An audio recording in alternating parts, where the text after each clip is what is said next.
where we're going to ask you for some tips. What are some tips that you can give to people who are transitioning, right? And it sounds like you're talking about career transition specifically. They're at a stage in their life where they've had a long career, right? They're looking at making a change. What are some tips that you could leave with that specific niche of people that, could help them make that transition? One of my favorite quotes, which is, I believe, attributed to Mark Twain, is the two most important days in your life are the day you were born and the day that you find out why. Yeah. And I think that one of the most meaningful tips I could give is to figure out what your why is. What's your purpose here? What is it? What's your passion? What is it that just plays to every strength that you have? I come from a generation of people where when you weren't good at something, you got tutors to get better at it, or you went for more school or more learning or more education. And I think where we've come to society and culture, which makes sense, is like, no, you know what, if you're not great at that, don't make that part of what you're doing. Get someone else to do that, right? Play to your strengths and do the things that really, really energize you and get you out of bed in the morning. So as part of that reflection, I think it's really important for you to come up with your own why statement. What's your purpose? What do you want to do? And how do you want to be remembered? And I don't mean that from the perspective of leaving the earth. I mean that, how do you want to be remembered when you leave your career? What is the sort of, what do you want your legacy to be? And I think sometimes we believe that only people who have big lives or they're famous or celebrities or athletes, that they leave a legacy. But the reality is we all leave a legacy. We all leave something behind that can be good and positive. So think about really what that is for you. What do you want to be known for? It's a very empowering moment, because you're really being able to create your own narrative. And I think that's really, really powerful.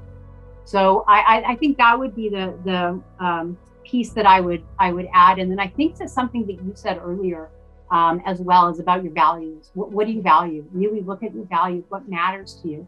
And then the last piece of advice is, don't compromise. If you create the manifesto and you say, this is what I need, even if it's 1 point, don't compromise on it. Because if you compromise on that, you can compromise on other things, and you may end up back in that same place where you're going to need to transition again. So I think that it's just really important to look at values. And I also think the other piece too is really tap into resilience. And I know that that's a little bit of a cliche kind of almost ubiquitous saying. People talk about resilience like it's just easy. But one of the things that healed me was I actually wrote a blog about resilience and my journey, and I called it "There's a crack in everything. That's how the light gets in."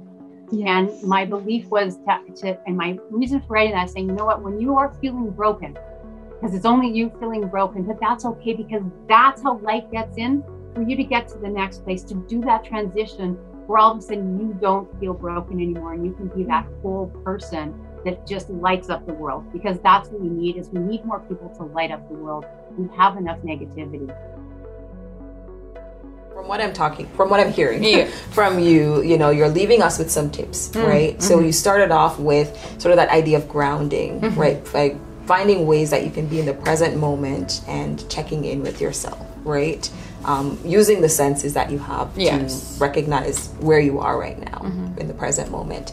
And then you talked about gratitude. So, finding thankfulness and the things that you have in life.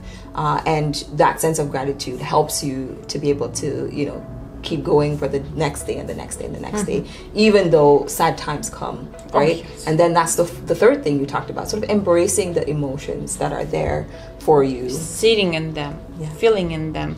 And interesting part, I've learned this from a friend of mine who I actually shared with you, with who we did a show on Facebook a while back about relationship. This, what it's called, releasing trauma. The name it's not really important as much as the exercise. The thing is, you get yourself feeling certain things, and you try to find certain place, quiet place. And of course, that's not for PTSD of that sort, but you know, you find that little place and you just sit in this feeling and ask yourself what it triggers, what memories from your childhood it brings in. And I remember just recently, let's say, some kind of anxiety and fear, terror came into my body, and that sort of triggered a memory from my childhood when I was alone, about 4 years old, and our drunken neighbor started knocking on the door, thinking that it was his apartment. So I just got scared and everything. So in that was traumatic for me. So I was sitting, and sometimes it takes me an hour, which I don't have, and then it interrupts, and that's not a good thing. So that's why it's so important to find actually the time to sit, or 5 minutes, 10 minutes, and then something will happen. You'll either yawn, sneeze, pass a gas, I don't know, something, and all of a sudden you don't feel it. Like your body takes you out of that feeling. I know this is a little sort of similar in idea of maybe tapping or EMDR or something, but you don't need the certification for something that you can, the stress level that we experience daily. You don't need to go and spend money, let's say, on a counselor if that something is manageable for you at home. That's just so profound. Exercise sounds like something I'd want to try for sure. So you're saying sitting with sort of the that emotion just, and feel and feeling it, cry, do whatever. What are some tips that you can give to, it could be an artist out there, or it could be maybe a budding, henna practitioner. What are some tips that you can give to help individuals out there? If they're just starting out, or, how can they see henna as something much more than just, something that you can just put on your hand? Absolutely. Again, there's so much research out there. Number one, if you are interested in henna, I think it's very, very important. And we as artists, as creators, as educators, as teachers, you can believe in something that it'll work for you. But to convince others and to bring this collective community at large, or even to start your own business as a henna artist, practitioner, guide to healing, or a healer, in the sense that education is the most important thing. So do your research. Yes, there's so many academic articles out there. There's a book, The Henna Artist, as well. Read the stories. If you wish to, and if you're from another culture, people become very hesitant. They're like, oh, this is cultural appropriation. I cannot do it because it's not from me or my family or my ancestry. I say, well, who's limiting you to express yourself with this art form? If you love something, build the awareness of where it comes from. Do your homework, and then come to the practice of henna, of experiencing, of expressing it. I too am still learning about henna and how it actually heals, how it intuitively, integratively works within the skin, what it can actually do with the skin, because I'm on my own normalizing skin texture journey. So, developing hormonal acne, looking at self-worth, looking at the properties, the scents, aromatherapy is very much integrated with henna.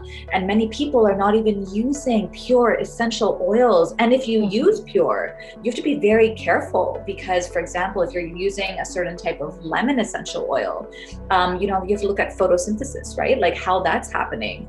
You're looking at skin radiation, eczema, psoriasis, rosacea, all these different skin conditions. If you are adorning with chemical henna on someone who has some sort of eczema, number one, eczema is,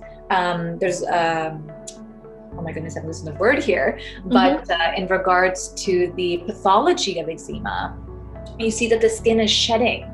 So if you're adorning someone with henna and the bride has eczema, and you've adorned half of her arm, which is, she has eczema on her forearm, it'll most likely not be present on the day of her wedding because her skin will be shedding. Also, certain oils, eucalyptus, you have lavender, you have all these different oils that come in. You have to be very cautious of, who am I getting the henna supplied from? Who's my supplier? And where is the henna coming from? Is it store-bought? Because if it's store-bought, it has to be refrigerated, and the shelf life is only for a day. After that, it's expired, and people continue to buy henna. It's shipped from India, Pakistan, Afghanistan, most places, most regions of henna suppliers. And when it's shipped, it literally expires by the time it even comes here. So you have to be very cautious about what you're using and how you're using. And that's what I would have to say, is that if you wish to start something, find suppliers, educate yourself, do your research. Don't just trust on the word of mouth or referrals. If you are referred, yes, go for it right away, but do your research. If you're being adorned, then know that, build a personality, a connection. Know that that artist has a personality that you resonate with, the energy of that practitioner that is adorning you. You know that person, seek that person, do their research, read their blogs, get to know them, have a consultation. Consultations are so very important and valid. Mm-hmm. And last but not least, know that henna, if you wish for it, and if you want love in your life, henna is a great way to revive that sense of restoration for yourself and to bring back that confidence, that self-worthiness, which I teach through my holistic practice as well. And that's about it. Maybe to individuals in your community, someone listening who might be from an impoverished place, and maybe they might think that, there's nothing I can do, right? What are some tips you could say to that person that could help them to recognize that there are options possibly out there for them? Yeah, I would say, as a person growing up, and to anyone, there were times in my life as a teenager that I lose hope. That I felt like I had nothing. But besides feeling like I never had nothing, that nothing was in the sense that my parents didn't have a lot of cash. We didn't have a lot of things, and out of that. But there was something more to it. I realized that when I had this idea about Rehab Africa and the way it has been. So, nobody should feel the first thing that you should do as a person, there are a lot of motivational speakers on the internet, which I'm not going to be like one. Yes. You turn on YouTube, you have a whole bunch of but the first thing that you should do is to reflect on yourself as a person and recognize what exactly you stand for. Recognize an injustice in your community. It can be about you, it can be about a friend who told you their story, and just reflect on it and take action. The action that you want to take, it doesn't have to be starting an organization. It doesn't have to be starting this and blog and all of that. But it can be about helping someone who's going through that particular situation. That's what it's about. That action that you want to take, and you should look forward. If it is any talent that you have, you should use that talent to create change. Everybody on the internet, I know that everybody on the internet right now is using the word change maker up and down, but there's something more to that. We should all stand for our community, help to transform our community, and you should never feel left out. There are hundreds of people who feel left out there, but if you decide to take an action, and then you start to take that particular action that you start to take, you're definitely going to realize that there weren't a need that you feel left out. There's something more to you once you recognize your purpose, once you know your purpose. And that would be my message to people. Start where you are. Nobody should tell you, which YouTubers usually do. They tell you can start a business without money. You can do this without money. Money is really, really important, but money comes last. You should have a purpose. You should stand for a purpose. If you stand for something, if you stand for nothing, you will fall for anything. You will be convinced about what people come to you with. I was nobody in my society, and right now I am where I am because I realized that I have a purpose and there was something more to me. You should stand for something and never just start to take action. Recognize an injustice in your community. Take an action towards it. Keep reflecting as a person about your past and what you think you need to make better. And my last thing will be, let us all first discrimination in whatever way we can. But we should be very careful about how we advocate for people who are facing this discrimination, because the words that we use sometimes even create discrimination in addition to what we are already fighting. So that would be my message to people. That's why you're here. That's why we want you to talk to the audience, to give us some tips. Maybe that's the last thing that I'll ask you about. If you were to give 3 tips to somebody, right, who needs to overcome something, what would be 3 things that you would share with them? Number 1, you are going to fail. I'm going to be the first one to tell you that. When you try to overcome an obstacle, a life situation, a hardship, you may have to try more than once in order for it to happen, because you don't know the way to make it happen.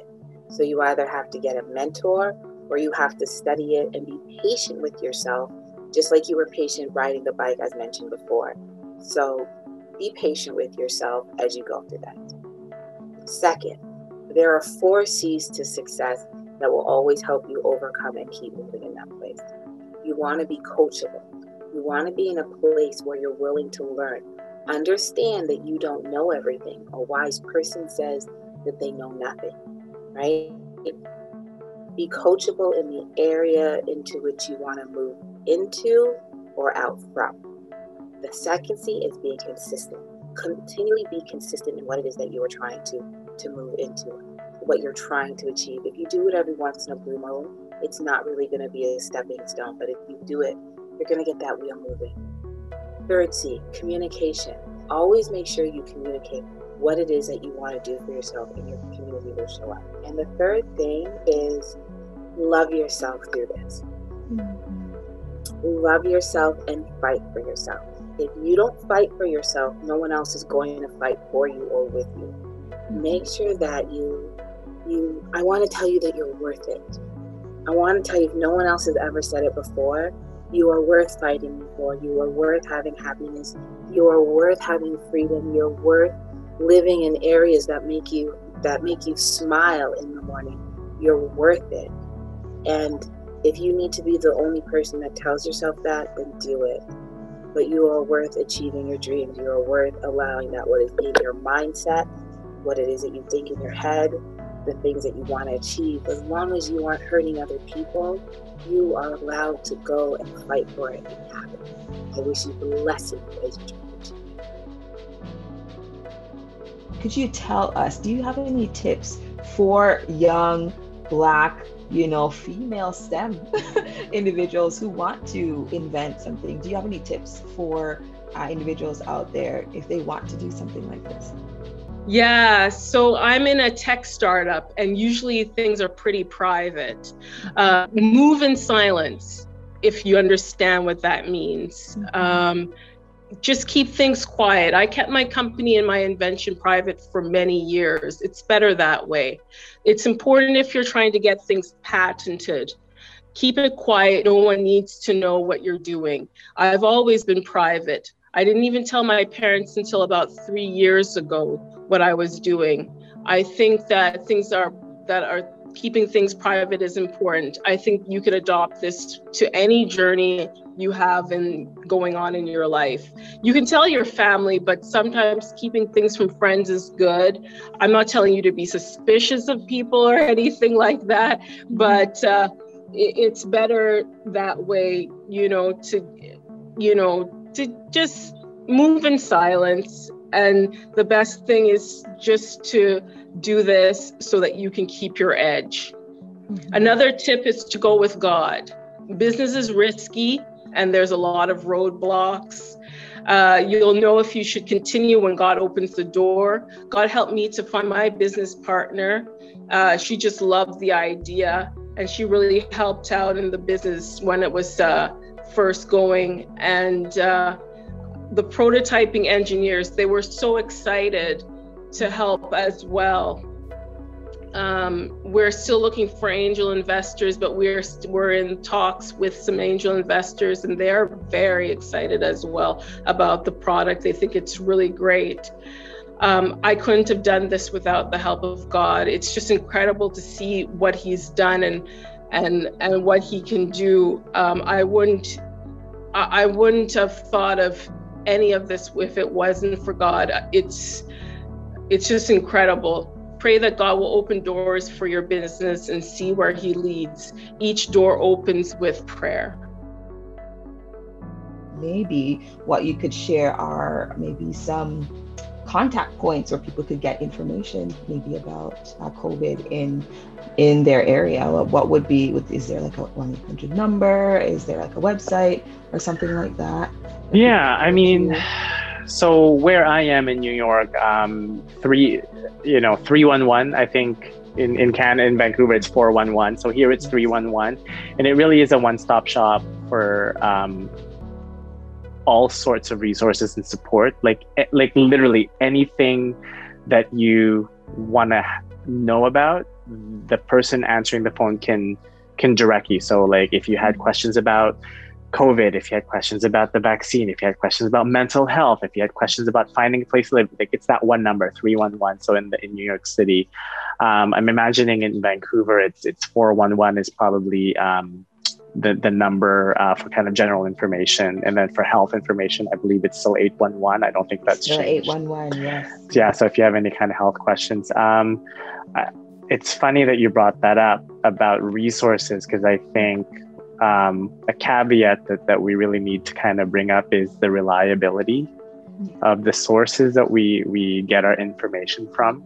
I think it's important to know how to assess kind of something that you hear or you see, especially online, especially on your Facebook feed. Oh, trust me. And in the WhatsApp groups. In the WhatsApp groups, same time. Oh, yeah.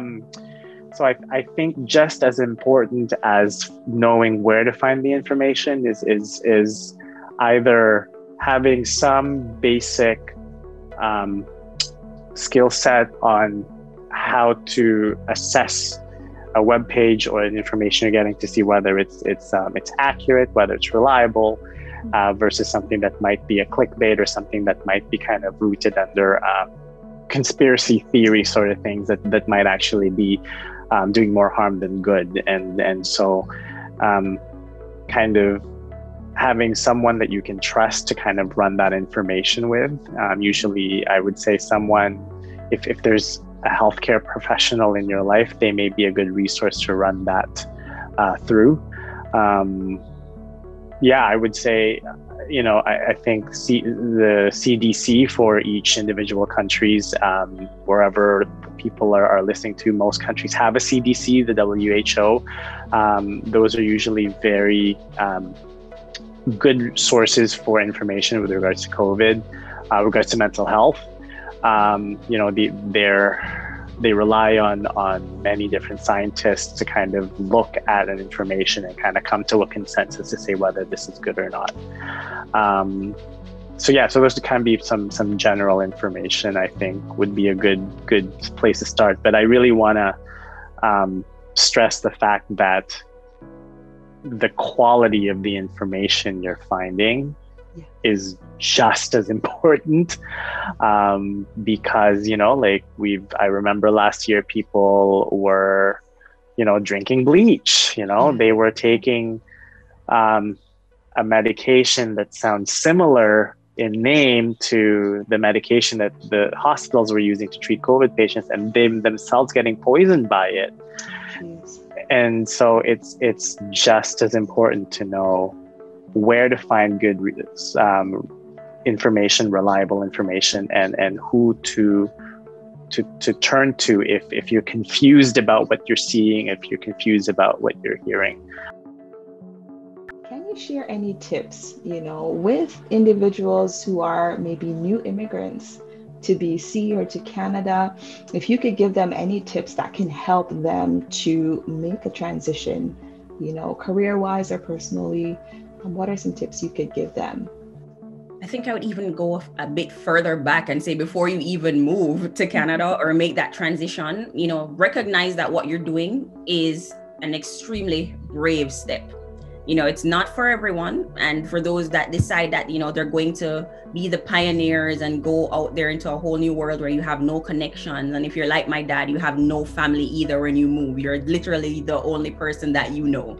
And you try to build from there. I say before you make that jump, make sure you assess that opportunity, because I believe timing is everything. And when I think about moving, I think about, for instance, going on a journey, and you have the destination in mind, and while you're on your way there, you make a turn too early.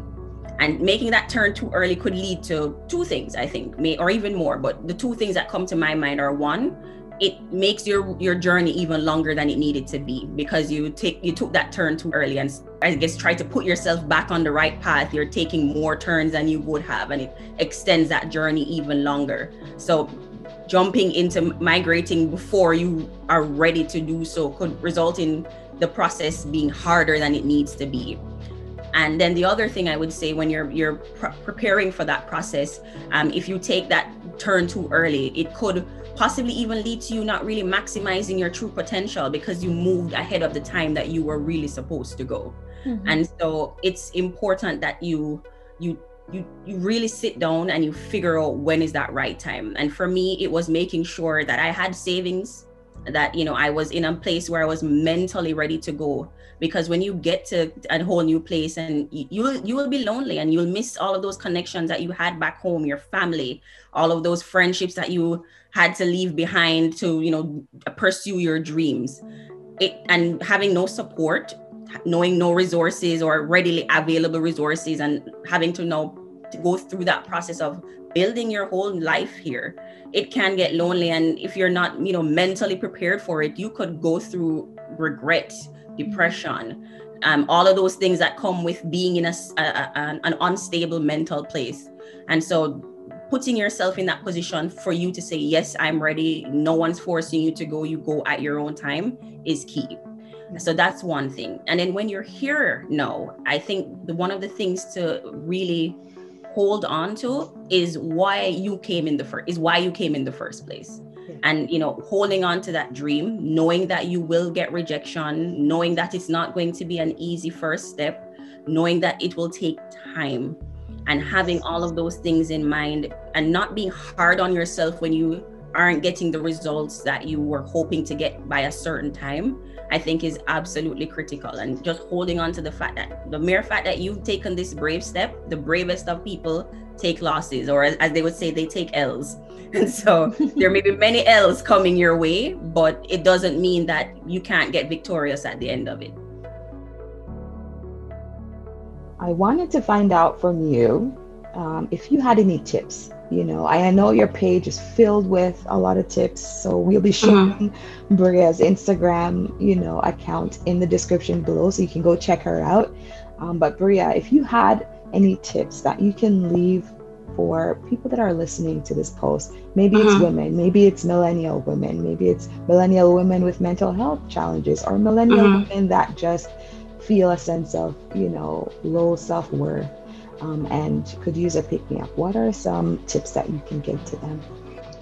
Okay, so when it comes to feelings of low self-worth, I would say that it's a process, like it's a journey. Like, it's okay to have days where you question yourselves, where it's like, am I enough? Or not that you want to stay there, but don't beat yourself up if you have those moments, because we have to remember that when it comes to even our childhoods, we didn't have a lot of that encouragement. Like, we're doing this ourselves. Like, the millennials are the generation where self-care, self-love, this is something that we're now doing for ourselves. We didn't necessarily get that enforcement when we were younger. So it's a heavy burden to bear. It's a heavy weight to bear for us. So it's like, just be patient with yourself and your journey, and invite God into your life. I think that's important. Like, having God in my life and saying that I wanted to be saved was the biggest turning point for me, because I feel like when you're not doing it God's way and you're looking to the world for validation, it will weigh you down. It will weigh you down. You'll get lost. I feel like that's the reason why I wanted to actually get saved for the most part, because it's like I found myself going in a direction where I wanted to fit in, and it's like God pulled me back and it's just like, I have purpose for you. This is not the plan that I have for you. You can get lost, like looking to the world for validation. It can get lonely. So I think inviting God into your life and just following his lead, even though sometimes it can feel hard and lonely, knowing that he has a plan for you. In terms of mental illness, I would say talking about it and sharing your story, like whether it's through writing, a YouTube video, speak about it. Don't be ashamed, because someone else is going through that. I know as a Black woman coming from a Caribbean background, there's a stigma. For the most part, there is always going to be a little bit of a stigma, but the more we speak about it, the more we make someone feel less alone.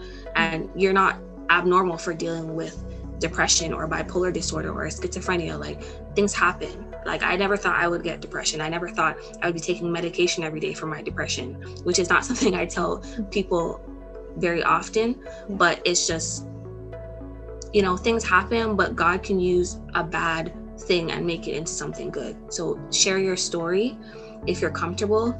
And yeah, I think that's what I would say for now. Right. Thank you. God is big though.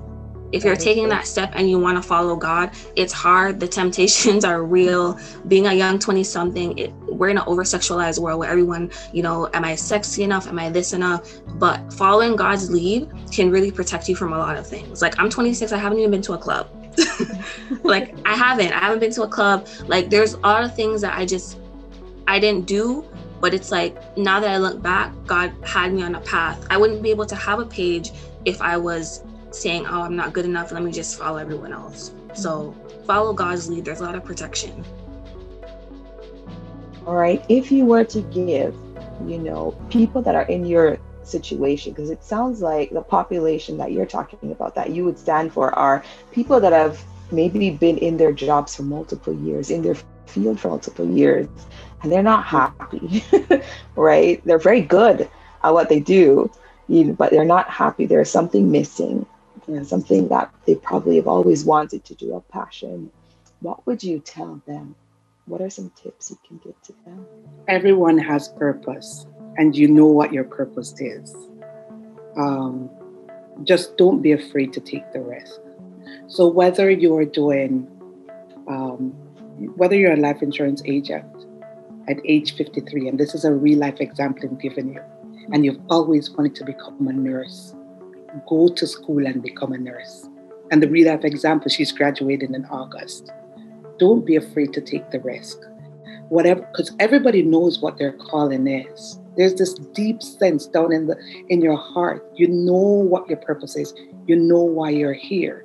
So if you're in a position and you're not happy, whatever you need to do to get you to your purpose, do it. Just don't be afraid. And there are going to be days when you're in the valley, meaning it's the dark place, right? And you're going to wonder, why did I start? I'm just doing it all by myself. And does this even make sense? Am I going to be good at it? And fear will kick in. Just know, believe in yourself, be confident in yourself, and never ever forget why you started. That's my motto. Don't forget why you start. And there are going to be the naysayers, people in your family thinking you're crazy, leaving your job of 16 years with pension and benefits, and where you're going, But what I have to say is, surround yourself with people that are going to uplift you. Please do not take in the naysayers' sayings in your spirit. Just don't take it in. And try your best to just surround yourself with people that appreciate who you are, your drive, your purpose, and what you're doing. People that will uplift you, people that will cheer you on, right? And again, keep climbing, never forget why you started, and don't quit. If you were to give any tips to maybe someone who went through your experience, maybe they're thinking of starting something, something grassroots, are there any tips that you could give that could help them to figure out what to do?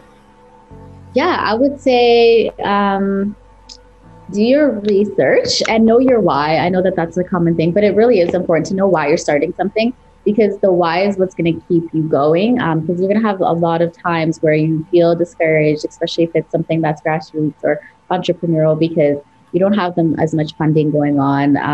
The connections still aren't there in the beginning. So it can be really hard, but you just know what's driving you. And I would also say, take care of yourself, because it is times where you're working your full-time job and then coming home and working this side job. So it can be a lot. And so if you don't take care of yourself and just know what you can control. There's a lot of times that we feel like we can control everything, but sometimes we really just can't. So just knowing like you can control some things and some things you can't, and you just have to let it go. So my thing is like a no now is not a no later. You just have to deal with what's going on right now. We have a lot of people in Jamaica with your story. A lot of people Yes. around the world with your story. It just, put out an interview of someone who was a ward of the state. Very similar story, different countries, but people are in the foster care system, get moved around, get abused, separated from their family, right? What can you tell these individuals? What tips can you leave with them? While we're finishing up this interview, what's something that you can leave with them that they can walk away with and say, you know what, if I implement this in my life, there's a possibility of success for me? Before you get to success, because I want to kind of detach your thinking from societal oppression. Societal oppression is what they tell you success looks like. You go on Instagram, everyone is taking a picture before a private jet or some new car, or you bling in, whatever the case may be. But I call it the Instagramification, right? Wherein people think this is where their life is. It's not. Most of these guys don't live like that. So I'm going to bring you into the reality right now. Whatever you spend your time thinking about, it is what you will become. So that's number one. Whatever you spend, remember, time is a currency. So whatever you spend your time thinking about, you will buy, or that's what you will become. So time spent, you're buying things with your time, mentally speaking. So number one, be careful, be full of care about what you think about. Does that make sense? So now the next part, you're in the foster home. It wasn't your fault that you're in there. You didn't ask to go there. You were thrown in there. As a matter of fact, you're a child, you're probably 6 years old. You didn't ask to be born. You were picked up from wherever you were. But I'm gonna let you know, there's a divine purpose for your life, okay? Purpose, number two, purpose is in the mind of the creator, and purpose has with it a function, and the function has with it a blueprint. The blueprint are the steps that you have to take to make the function a reality. How does that make sense to you? Andrew, that doesn't make sense. Break it down, make it easy for me to understand. What you're thinking about is what you will eventually become. But before you become that thing, you're going to have to go through some things. You're going to have to go through that journey. The journey are the highs and the lows. But in the journey, never give up. Always believe that you are created for a purpose. For, like Esther, such a time as this. The stuff you're going through, if somebody told me that all the beatings and all the things that I went through, couldn't read at 14. Now I'm writing books and I'm hosting podcasts, getting a chance to speak to some of the most interesting individuals on earth. You would tell me, oh, I'm dreaming. But there's a different kind of dreaming. Your dreaming is not daydreaming. Your dreaming is convinced that this thing will come to pass and that you're not an accident. You're not an accident. Number one, careful what you think about. Number two, there's a purpose for your life. Number three, you are not an accident. You didn't just happen. You were created and designed with an end in mind. But here's the last part. You're going to have to go through the journey for you to get the destination. You have to go through the journey to get the destination. And I want to let you know for number 5, if it was easy, everyone else would be doing it. So true. Everyone else. But it's not easy, because many are called, but chosen are few. And you are one of the chosen one to go through all of these things. There's the Joseph story. He's been to prison. He got thrown in the pit by his brothers, almost gotten eaten by an animal. All of these things, but became the governor, the second in command to Pharaoh. What am I trying to let you know?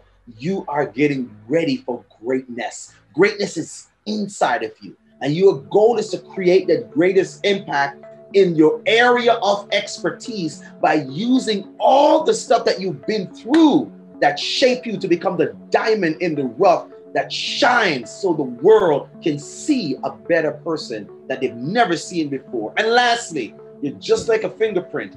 I got 5 phalanges, 4 fingers, 1 thumb. Each of these digits has a different print. That's why they have to take them all. So if you get canceled out of the world, guess what?